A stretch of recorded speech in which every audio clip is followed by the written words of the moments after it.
Joining us now is the Armed Forces Minister, James Heappey, from just across the road, Ministry of Defence. Mr Heappey, good morning to you. Thank you for joining us on the programme this morning. What's the point of Ms Truss as Prime Minister now?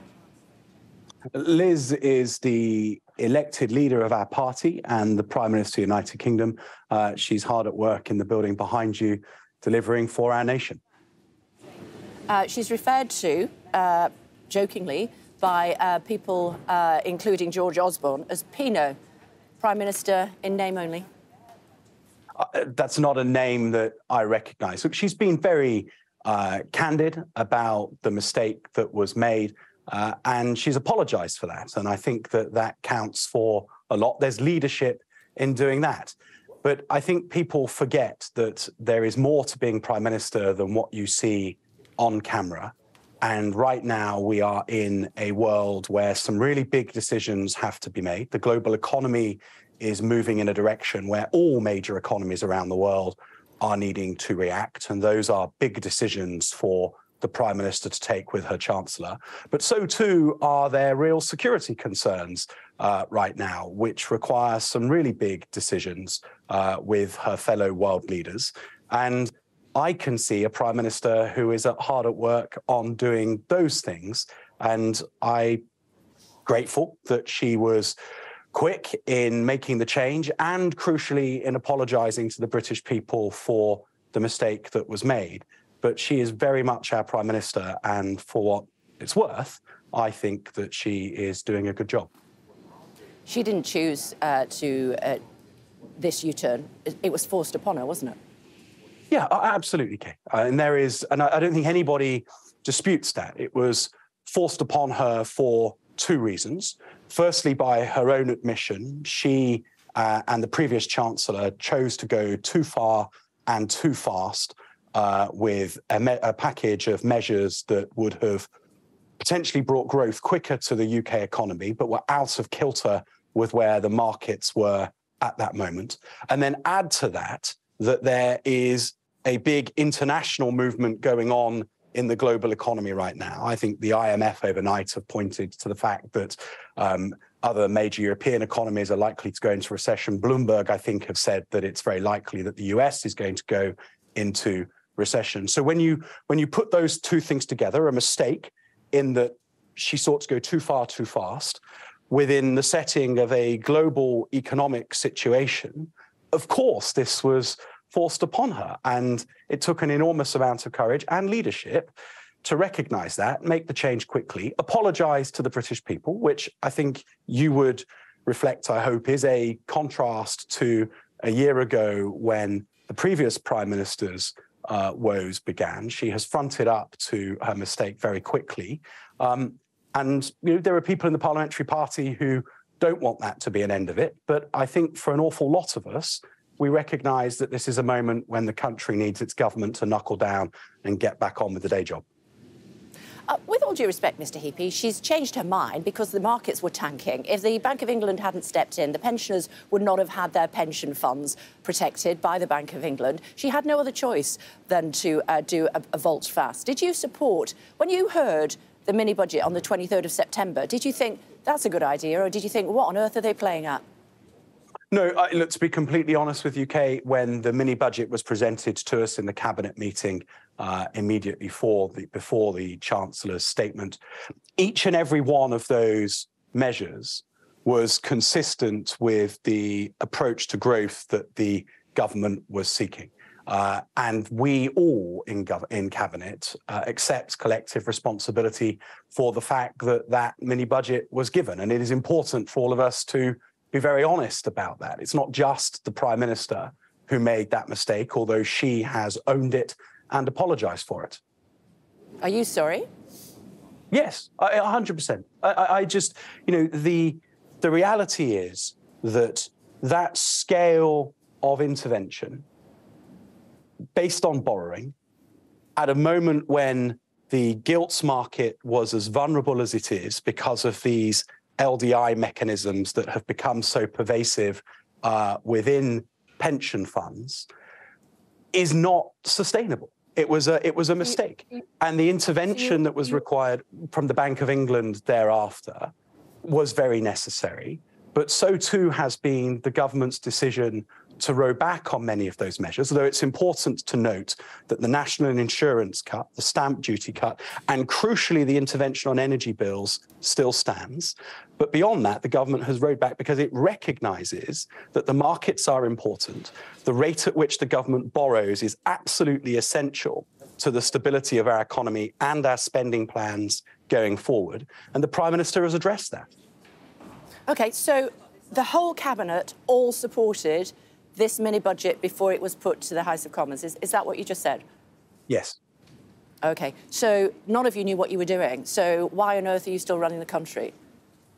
Well, Kay, I'm not sure that I think that that is fair comment. I think that the budget was presented to Cabinet, and each and every one of the measures within it were in and of themselves coherent with a plan to drive growth.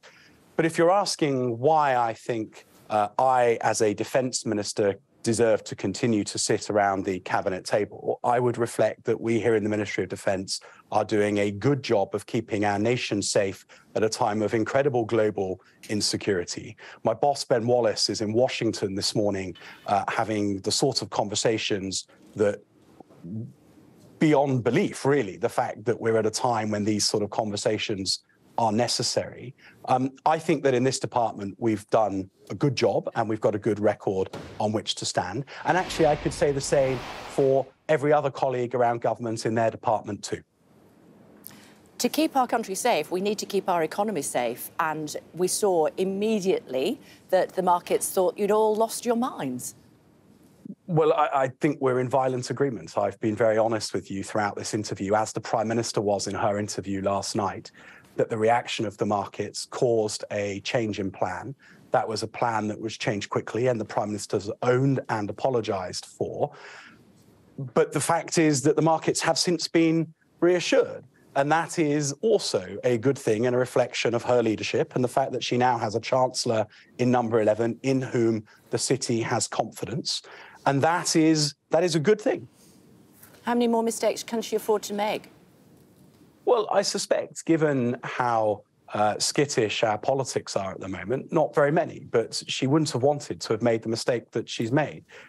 To her credit, she has owned it and apologised for it. But my experience of the Prime Minister when she was Foreign Secretary and Secretary of State for International Trade, and the international-facing departments work quite closely as we deliver our nation's foreign policy, is that the Prime Minister makes good decisions based on the evidence. She listens to her officials. And throughout her time as Secretary of State for International Trade and Foreign Secretary, I think her record shows that. There is no hiding from the fact that a mistake was made around the mini-budget, but it's one that she has owned and apologised for. And now, crucially, the country needs its government to get on with the task at hand because there is an awful lot in the in-tray. How many more mistakes can she make for you? Well, I just said too many. Hey, I just said I don't think that there's the opportunity to make any more mistakes because the nation needs a government that is governing well and is making good decisions. The nation also needs a government that is honest when mistakes are made. OK, and if she does make any more mistakes, from what you're saying, she's toast. It does look as though potentially your department may have to suffer cuts. We're hearing that potentially 15% across the board is what the previous Foreign Secretary, now Chancellor, de facto Prime Minister, as some people are calling him. If there are cuts to your department that mean that we don't see the 2.5% of GDP spent on defence, 3% by 2028. What does that mean for you? Well, there's a number of things that you said there that weren't quite right, if you'll allow. So the commitment that the Prime Minister made is 3% by 2030.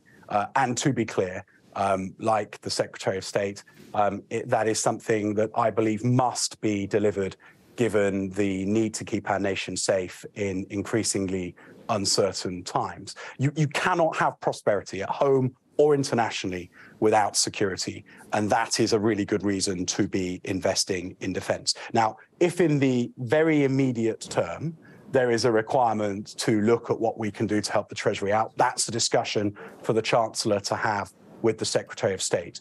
But I am confident that the Prime Minister and the Chancellor and the Foreign Secretary, and frankly everyone else around government, understands the importance of investing in our nation's armed forces and our defences at a time when the UK interest at home and abroad is under such threat. OK, so if I said to you, if there were cuts in the Ministry of Defence budget in the short term, would that impact on our support for Ukraine? I know what you would say. You would say no. So I would then have to put it to you, if I may, Mr Heappey, that would mean Brits elsewhere around the world would find themselves in a difficult position. Well, Kay, I think that is true. There are some very hard choices to make, and we have to be very clear on why we are doing what we're doing in Ukraine, why it's so important to be supporting the Ukrainian armed forces, why it's so important to be investing in our own defence forces at the moment. And that's because the cost of not doing those things is that we will be living in a Europe, in a world, whereby it has been shown that if you are willing to be belligerent and use force to threaten the sovereignty of another country, you can succeed, that the international community loses patience, that it blinks and that it gives in and you get your way. And what that does is sets us on a trajectory for the rest of this century whereby we will be having to spend a lot more on our defence and security, and where our economy will be profoundly impacted by that insecurity. So this is about investing now in the Ukrainians so that they can do the right thing in order to draw a line underneath Putin's aggression, to show that a rules-based international system still applies in this century. And I think that all of your viewers would agree that that is the right thing to be doing, because the alternative is a world that is more unstable, more insecure, and a whole lot less prosperous. Mr Heappey, a thought, if you would, please, sir, about our Top Guns heading off to China to train potentially future enemies how to fly planes. Yeah, it's been a concern within the MOD for a number of years. Our counterintelligence people have been looking at it closely.